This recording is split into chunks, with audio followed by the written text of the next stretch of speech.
Hello and welcome to our new video, Obstructive versus Restrictive Lung Disease. If you are new to our channel, please subscribe our channel MedEasy and like this video. And please make notes with video which will help you in upcoming exams. Now we will start with difference between the obstructive and restrictive lung disease, which frequently asked in different medical exams. Let's start. Here is the different parameter about both disease. We will see what happen in obstructive disease and what changes happen in restrictive disease. In obstructive disease, discomfort to the patient happen during the expiration of air. Patient unable to expire all the lung air. So much air is remaining in lung, which increase the total lung capacity. In restricted disease, patient unable to respiration of air, so total lung capacity will be decreased. Now we will talk about residual volume.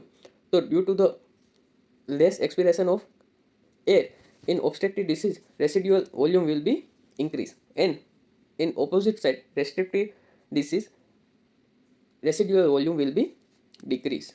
Now we will talk about vital capacity. One thing you need to remember, in all respiratory disease, vital capacity will be decreased. Any respiratory disease come in your exam, you have to tick mark which says vital capacity is decreased. All the lung disease has less vital capacity. Now we will talk about diffusion capacity.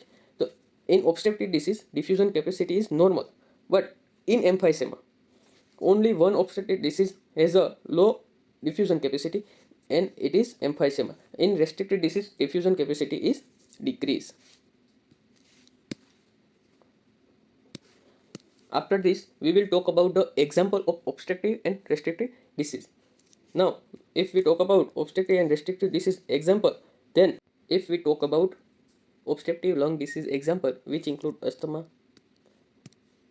COPD, bronchiectasis, cystic fibrosis, and bronchiolitis. You have to remember only these 5 examples for obstructive lung disease. All other lung disease will come in restrictive lung disease. And restrictive lung disease, some of examples are sarcoidosis, pneumoconiosis, interstitial pulmonary fibrosis, drug radiation induced lung disease, GBS, muscular dystrophy, kyphoscoliosis, obesity, and ankylosis spondylitis. This is the example of restrictive lung disease. But one thing you can remember, except these 5 obstructive lung disease, all lung disease come into restrictive lung disease.